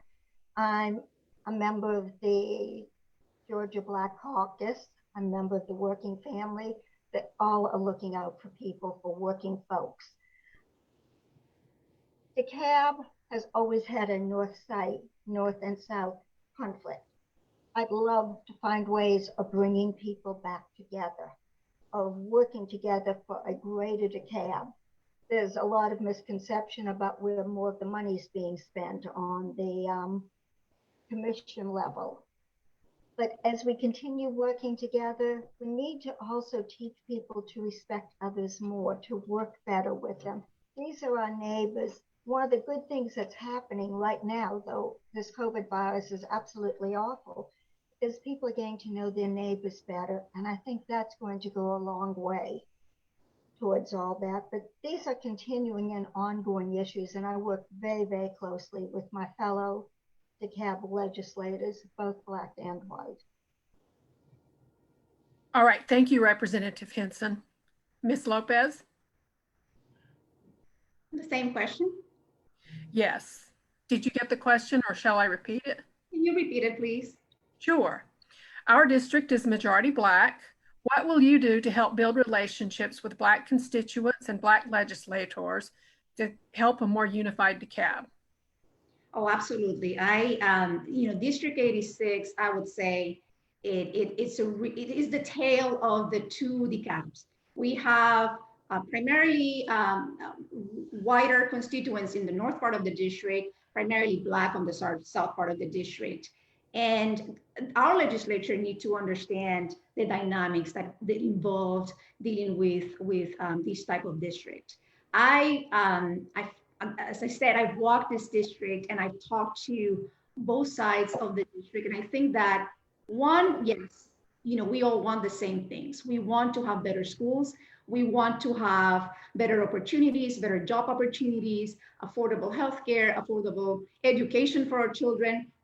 But we also need to understand that that hasn't been fulfilled. That promise hasn't been fulfilled for half of our district, for almost 60% of our district. And that's because of the inequities that we see in every single instance, whether we're talking about housing, whether we're talking about healthcare, whether we're talking about education. And those inequities precede COVID-19. I give you an example. I have Lakeside on the northern side of the district, very diverse high school with almost 80% of the high school graduates going to college. And I have Towers High School on the southern part of the district where barely 50% of our students go to college, and that's an 80% primarily Black high school. So these issues precede COVID-19, and our legislature need to know and understand that there's a conversation to be had, and there's real opportunity for change policy-wise to really dismantle the institutions that keep Black, brown, and people of color not really fulfilling this promise of prosperity and living their lives. Thank you, Ms. Lopez. Elisa, I'll turn it back to you. Great, thanks. So we have our first Facebook question come in. As you know, COVID-19 has hit everyone very hard. Unemployment is up, people are struggling. And so this Facebook question is, what are your plans to limit or provide relief for residents who are facing evictions? Can I have that again? What are your plans to limit or provide relief for residents who are facing evictions, not convictions? I'm sorry, who are you asking to go first? We will start with Ms. Lopez, since you started last time, Representative Henson. Sure. I think we need to make, part of the issue is that this administration and have been, the incompetence of this administration in handling this crisis, we are no way near to being over. And so this exacerbates the housing inequities that we see in our district, in our county, in our state. So I just read an article that said that we could see those evictions and people not being able to pay the rent is going to increase exponentially because of not our inability to contain the crisis. So definitely we need to continue a moratorium on evictions, obviously making sure that those landlords and those lending companies are also protected, but with the emphasis in that we cannot have our communities not having a place to live. And that impacts not only the individual, that impacts their children that are, we just heard that our Department of Education in DeKalb County, we're gonna go virtual. So those parents that are going to have to risk their life to going to work because they need to have money to pay for the rent and to continue to provide for their families. So it is an issue that we have to put people first and understand that we need to protect that housing stability for parents and for their children. Great, thank you. Representative Henson, same question. Thank you. This is a major issue that we're going to be facing. It got put on hold for a while with the fact that the courts were closed and that they put 30 days on to keep people from being evicted. But evictions are beginning to be filed, and it's going to be major. And very, very unfortunately, our Republican leadership down at the Capitol has not chosen to even begin to address this issue. We have the courts, we have hopefully a lot of the churches will be able to come forth and help people. The county, I hope, will be able to. People are staying in extended stay, but there's some games being played there with regard to having to move out after 30 days. And that's a question on whether that's keeping them from having a residency and having to be evicted or not.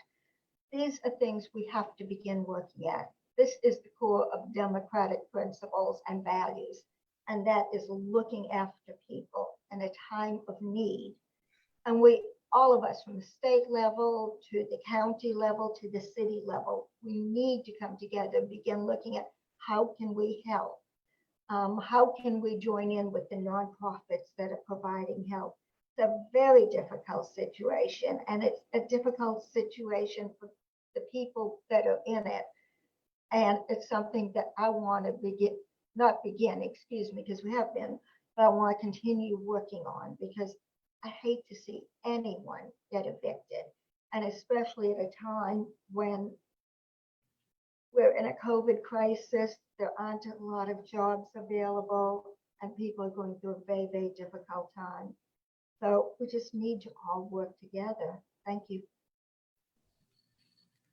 Thank you, Representative Henson. How do you do this?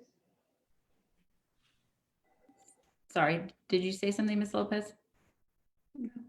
Okay. Our next question is about reproductive choice. As you know, there are frequently bills that come up about reproductive choice. So we would like to know your position on reproductive choice and discuss the actions that you will take to protect and extend reproductive freedom. We will start with Representative Henson this time. I've been an advocate of reproductive choice since back in the 70s.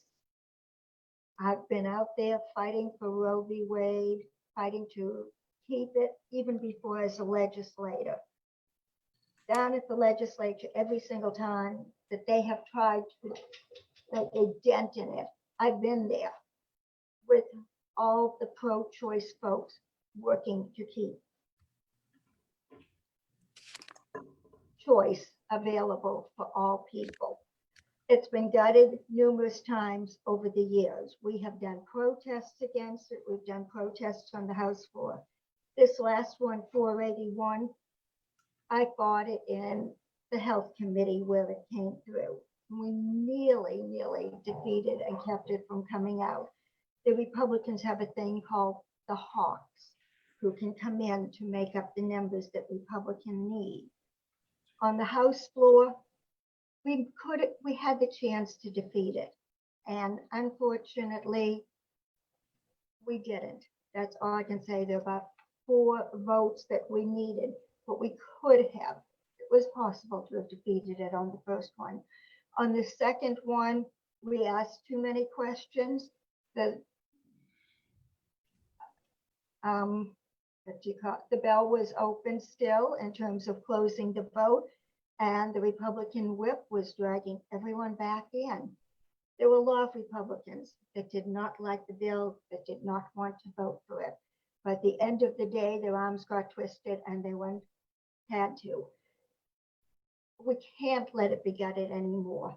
It's the core of what is there for women. Women need to have the freedom to make a choice.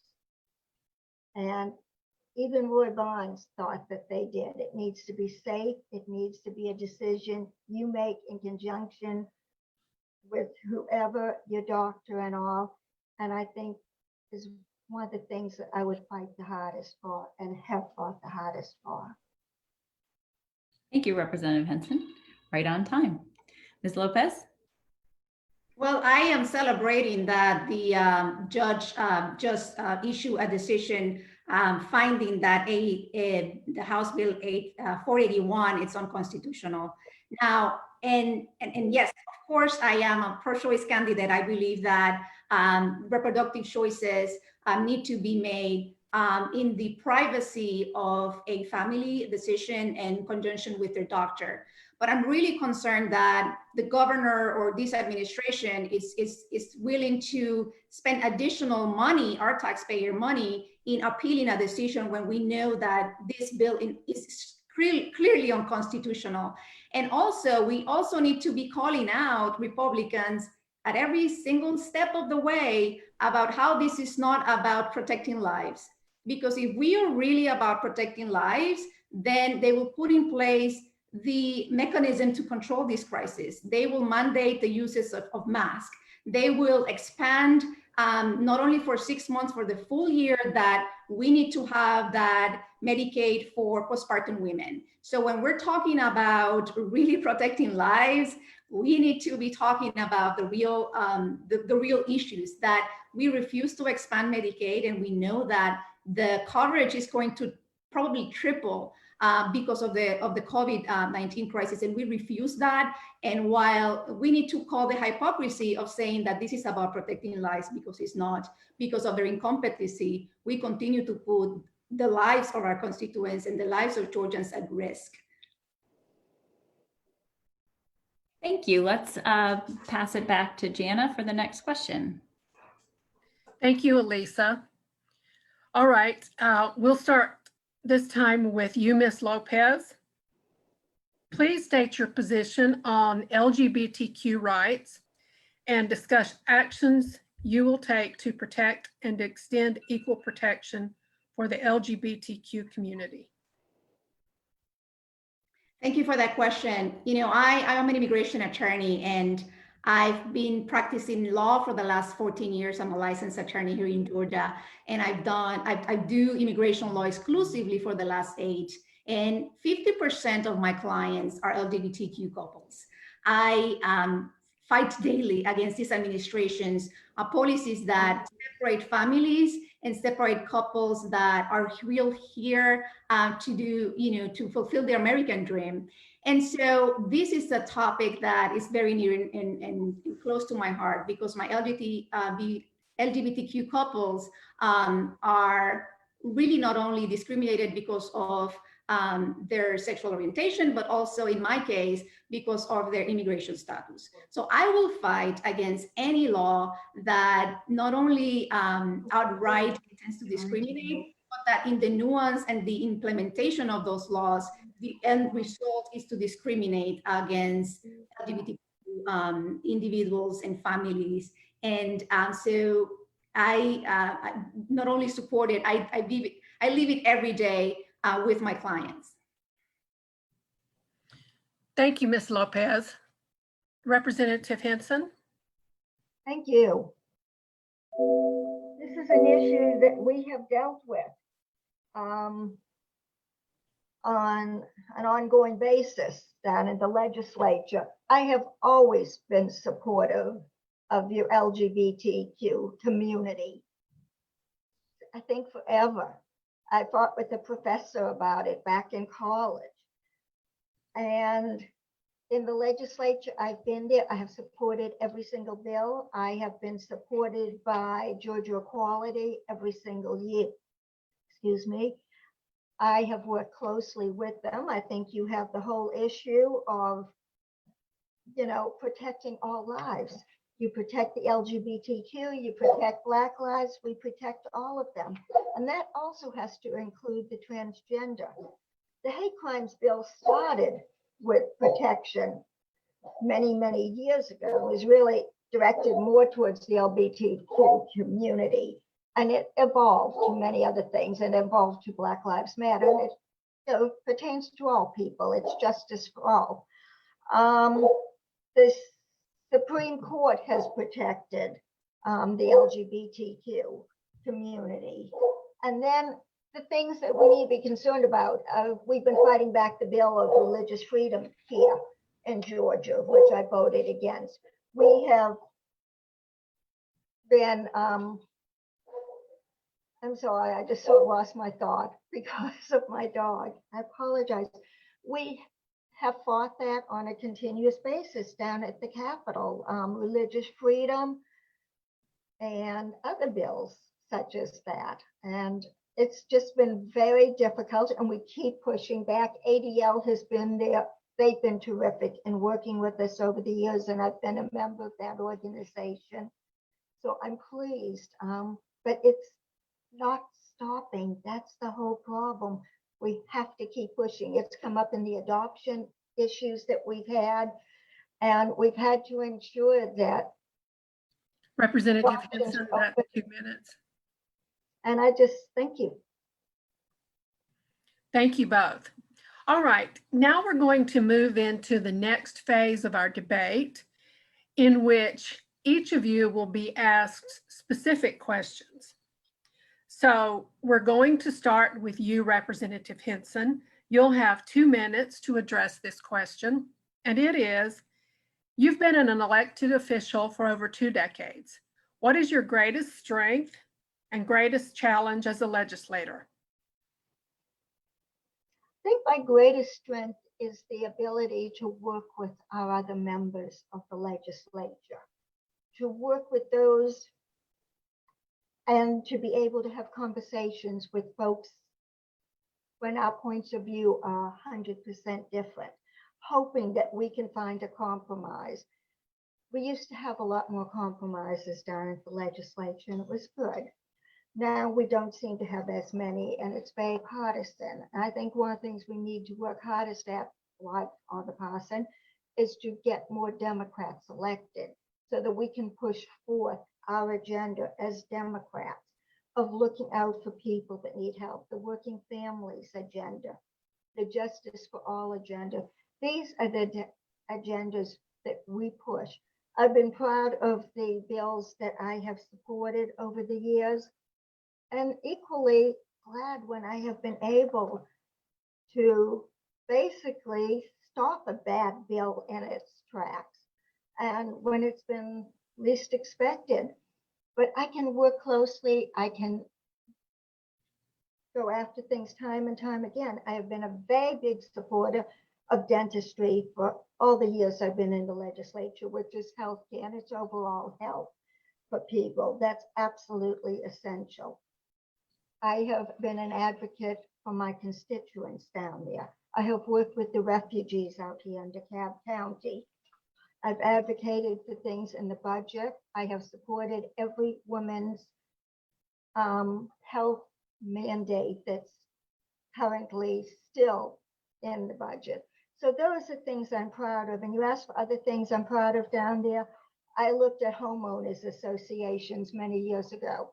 I got the one that allowed homeowner covenants to continue without them falling apart. That was on behalf of Main Street Community Association. I authored the bill on the Holocaust Commission, which teaches That's 2 minutes. Representative Henson, can you wrap up? Yes, I was going to say that I've worked closely with people in my district in terms of protecting Stone Mountain Park, and I'm actively involved with the folks that are in my district, with the Black organizations in my district. I work with them, I listen to them, and I try to help them with all their issues. So I'm proud of the respect and the trust that I have, both in the legislature and out in the community. Thank you, Representative Henson. Now, Ms. Lopez, our question for you is, getting legislation passed is a function of relationship building. DeKalb is a very Democratic county in a very Republican state. How will you build relationships across the aisle? And you have 2 minutes. Sure. So I've been here for 13 years. I was born and raised in Puerto Rico. I've been an attorney for 14 years. But as soon as I moved here, I got my license and started practicing. And I've been involved with leadership groups that have taken me really all over the state of Georgia. I've not only in metro area, but I visited areas in the coast, in Albany, in Athens, Augusta, many different places that have given me really the perspective of what we're dealing with when we're talking about affecting change statewide. And so I think I bring those experiences. I bring the experience of being an immigration attorney that needs to be a compassionate advocate and has empathy for my clients without stepping back when it's time to fight. So I think that's very important when we're dealing with other legislatures that come from all over Georgia, rural Georgia, outside of the metro area, dealing with different issues. At the end of the day, we are all trying to make Georgia better for everyone that lives here. So I will not shy away from calling out what's right and what's needed and what my district and my community needs. But I think I will work very well with other people as I've worked as an attorney in the past. Great. Thank you, Ms. Lopez. I'm going to hand it back to Elisa now for our next questions. Great, thank you. Ms. Lopez, we'll start with you this time. So based on your voting record from the Secretary of State, it appears that you may have pulled a Republican presidential primary ballot in 2012 and 2016. Can you explain? Of course, and thank you so much for this question, and thank you for giving me the opportunity to clarify any misconceptions. I am a proud Democrat. I voted for President Obama twice, for Hillary, for Governor Barnes, Jason Carter, Stacey Abrams, along with so many others Democratic candidates down the ballot over the past 13 years.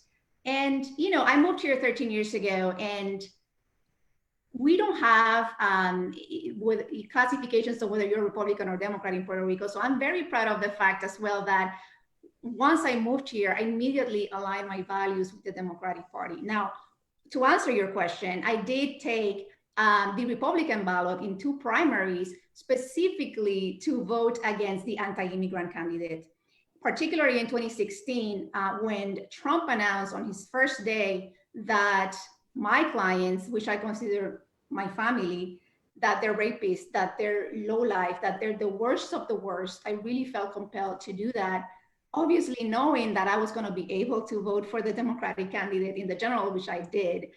So I hope that that clarifies that misinformation. Great, thank you. And Representative Henson, can you provide an update on the DeKalb ethics bill? There were a lot of questions about it. I think it has been resolved, but can you give us an update and tell us the implications as we move forward? I can give you an update, and I'm sorry I don't have it all in front of me, and I'm delighted that we did finally pass an ethics bill. We passed one that got struck down by the courts. We passed another one that the citizens struck down, and I believe this one the citizens will support. We have addressed the concerns of the judge who struck down the first one with the appointment powers that we have. So 3 folks will be appointed by the state senate, 3 by the state house, 1 by the tax commissioner, and there'll be 2 alternatives who will be appointed by the clerk of Superior Court.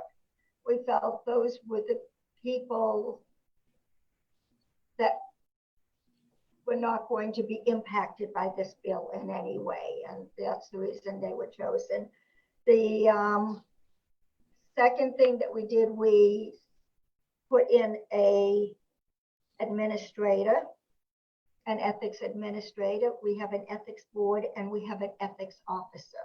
So we have worked to ensure that the ethics officer is not judge, jury, and whatever.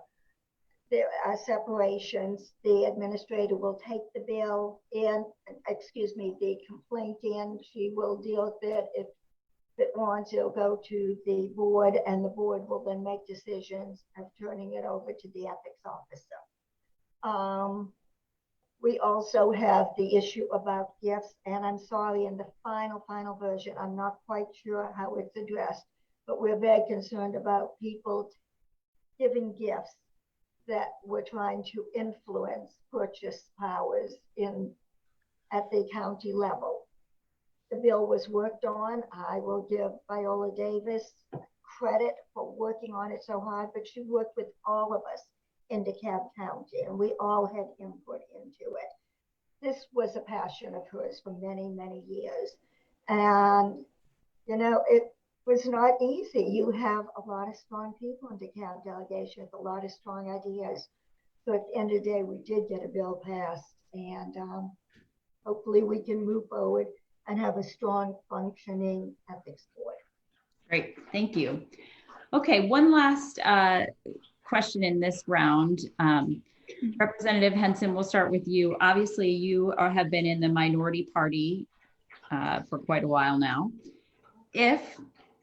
When the Democrats are to win the state house and the state senate in 2020, what is the first piece of legislation that you would want to pass that you think Governor Kemp would sign? I didn't take him into account. Ideally, of course, I'd love to pass Medicaid expansion and generate more revenue in our state, because that could cover so many people that are desperately in need in healthcare, and also our real hospitals that are struggling. So ideally, that would be the first bill that I would want to pass. I also feel that we need to pass the collection of bills that we're labeling under Justice for All. Those are very important. The anti-chokehold bills, the doing away with citizen arrest, and others. So those are other pieces of legislation that I'd like to see us be able to pass. And the last one is really plugging the hole in education. That's not last. It's in conjunction with all the rest. to cut nearly $1 billion out of education in terms of a crisis when we need more money than ever. It's difficult. We need to generate more money into our coffers. And you do that. Medicaid expansion, addressing corporate tax credits, tobacco tax. Those are just some of them that we can begin to do. So hopefully, Democrats take over, we have a Republican governor, hopefully he'll understand and see that these are the bills that the people of Georgia want. All right, Ms. Lopez, let's, similar question. If you were to join the legislature when the Democrats are in the majority, what legislation would you want to pass that you think Governor Kemp would sign? Well, you know, I definitely, one of my priorities is education. I think that this budget is a travesty when we cut $1 billion out of our public schools. I am a mom of 4 children who are either attending or have graduated from the DeKalb public schools. So what I can tell you that for the last 13 years, I've been dealing with the public school systems in our state. And throughout all the conversations that I have with parents that are in the similar situation with dealing with public schools, we feel the pain. We feel that you are prioritizing corporations and profit over our children's future. And that's something that shouldn't be a partisan issue, because the government's role should be, first and foremost, we want our children to prosper. And what is it that we continue to cut education while not pursuing other avenues for revenue instead of balancing a budget on the backs of our children? I think that's going to be my priority, and I will continue to fight for that when I'm elected. Great, thank you, Ms. Lopez. And that concludes round 2. I will pass it over to Jana for round 3. All right, thank you, Elisa. For this last round of the debate, it will get a little tougher. You candidates will now have the opportunity to ask one question of your opponent on any topic you choose. Each of you has 30 seconds to formulate your question and ask it. Then your opponent will have 90 seconds to respond, and then you'll have another 30 seconds to rebut. And if that sounds a little complicated, don't worry, I'll coach you through it. So we're going to start.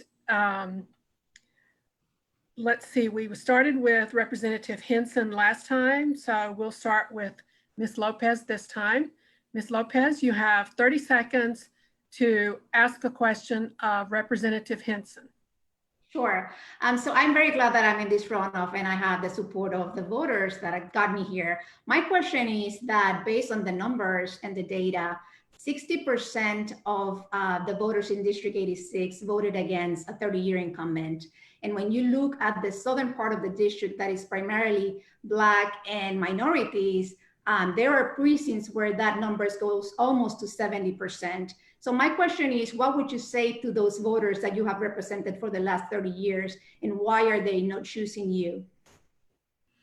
Okay, Representative Henson, you'll now have 90 seconds to respond. This was without a doubt the most unusual, and as we have been using the word, weirdest situation that any of us have ever been through. My campaign did not move forward. You and my other opponents all had the opportunity to fundraise for 6 months that I did not. My fundraising stopped the second Monday of January because I'm a legislator. And that was something I understood. Might not be fair, but it was the facts. And I could not fundraise again till the very end of June. That stopped a lot of things. COVID stopped me being able to go door to door, which you had started early the previous summer, while I had been out still interacting with people at churches, at civic associations, at homeowners meetings, including yours, but probably back in 2018 and others. I'd also opposed many things in the district for years and helped to have others. I helped them with collaboration on many issues.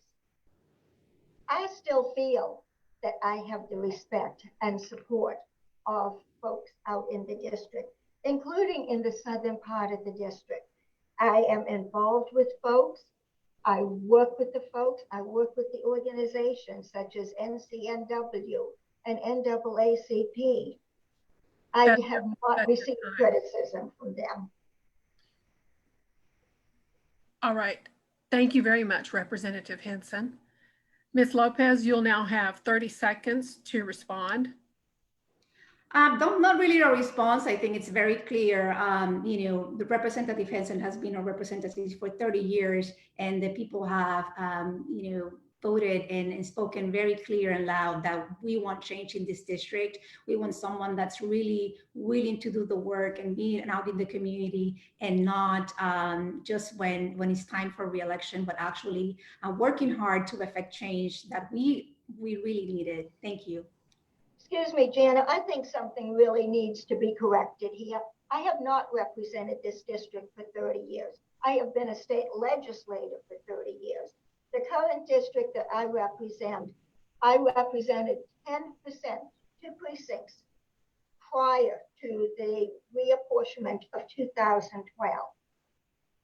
So I have represented this district for 8 years, the district that you currently live in, and not for 30 years. All right, thank you. I wanted that to be clear. I'm sorry. I just really felt it needed to be clarified. Got it. Okay, thank you both. Now, Representative Henson, you have an opportunity to pose a question to Ms. Lopez. You have 30 seconds to ask your question. Well, as I just stated, I've represented this district since 2012. And in all that time, you never communicated with me once. I never received any phone calls. I didn't see you except at a social interaction. I didn't see you at community meetings, legislative town halls, the ones where we opposed extended stay motels on Lawrenceville Highway, where I also opposed a new liquor store on Lawrenceville Highway, very, very close to where you live. I never saw you involved in those. And given all of that, why are you not more involved in the community, but yet running for state representative? Well, okay, Ms. Lopez, you have 90 seconds. Thank you. Well, I will tell you what I've been doing. I've been representing immigrants against this administration. I've been representing families and representing immigrants that are at the brink of being separated due to deportation cases. And I've gone to all the private detention facilities in this state, and I am very proud, and because it's hard work. It is exhausting sometimes. When you talk to any other immigration attorney, they will tell you that since 2016, waking up every day to representing immigrants, sometimes you feel like, you are about to give up. But I refuse to do that, because what I do, being at the front line, defending clients against these cruel policies that are un-American, I am very proud of that. I've also been raising my children, and that's part of what I bring to the table. Direct experiences that normal people like me, not career politicians, are bringing to the table, and voices that need to be heard. So I'm very proud of that as well. So I hope you're not insinuating that someone that is listening perhaps and has the energy to put up their names and run for office, that they cannot do that because they're being a mom, or they're doing the work that I've been doing. All right, thank you, Ms. Lopez. Representative Henson, you have 30 seconds to respond. It's admirable the work that you've been doing as an immigration lawyer, which is your job, and I commend you for that. But that is your job. And I'm talking about other issues in our communities that go beyond immigration. I just feel that those are things. And our community and immigration law, by and large, is at a federal level. We don't deal a lot with immigration. In terms of the legislature, we deal with it a lot within our communities. And I've worked with the refugees in my immediate area where I live. So I'm not immune to their needs and their wants and their concerns. So I just feel that, you know, we both bring things. I just feel at this point, with my 30 years experience, with what we're facing at the legislature, with the seniority and the respect and the trust that I built up at the legislature, that this is not the correct time to make a change to someone new. All right, thank you both. Elisa, you want to lead us into our last phase of the debate? Sure. Lastly, we are going to give each candidate an opportunity to give a closing statement. Ms. Lopez, we will start with you this time. Thank you so much. This has been a great conversation to have. Thank you for the opportunity to reach out different voters that may have not heard from me before. And to the ones that voted for me, I'm really humbled by your support. And I know that I ask a lot from you when I ask you to trust me with your vote, and I will never take that for granted. What I bring to the table, I've been here for 13 years. I am a parent of 4 children who have either gone through or attending DeKalb Public School. So I really understand your pain as a parent when we're dealing with this COVID-19 crisis. I am an immigration attorney, and I fight daily against this administration. And I will not shy from fighting on your behalf when I'm your next representative. And finally, I'm also a small business owner. So we didn't get a whole lot of time to talk about that. But I can tell you that from my experience, any small business owner understands that with this COVID-19 crisis, we understand what it takes to make more with less money. And that's going to be critical when we're dealing with budget cuts that are now in the legislature. So it's a very clear before and after 2020. We need someone that is willing to do the work, that is rolling their sleeve and working on your behalf and listening to you. And I intend to do that. I look forward to continue to have this conversation with you. And I ask for your support and for your vote coming either when you vote by mail, early voting starts next Monday, or on election day on August 11th. Great. Thank you, Ms. Lopez. And Representative Henson. Thank you. And thank you very much for hosting this forum. I'm a proud Democrat, and I've been involved with the DeKalb Democratic Party since the very early 80s. And have continued to be involved with it. Now, I'm a legislator for 30 years, and I've served various parts of DeKalb. And over the years that I've been down there, been involved in major successes like the lottery, the Hope Scholarship, changing the flag. Finally, we have the hate crimes bill. I'm on some of the best committees I could be, and one of the most important and powerful, and that's the Appropriations Committee.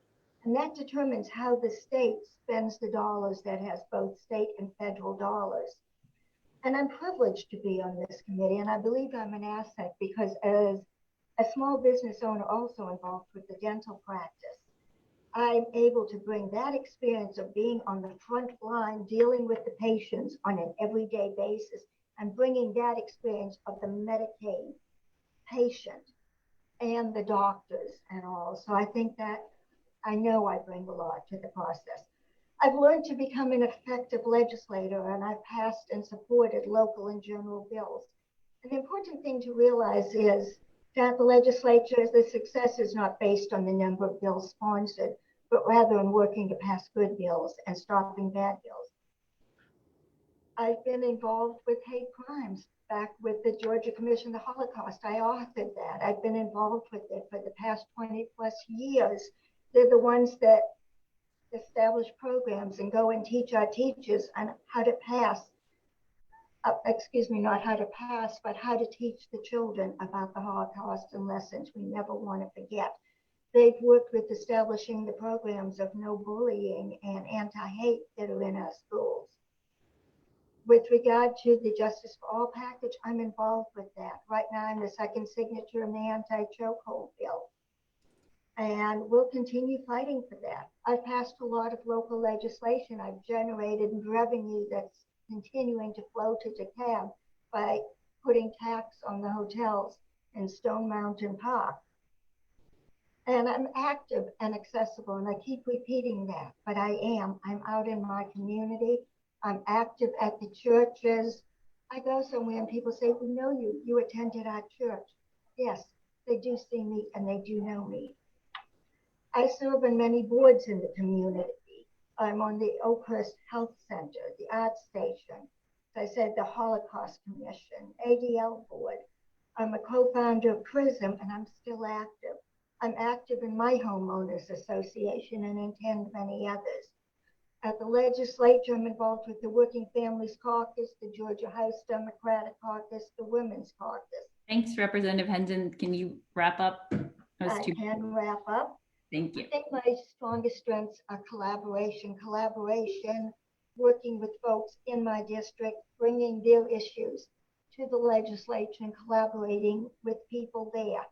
Again, we're at a point where Democrats could take over. My seniority is going to be essential there.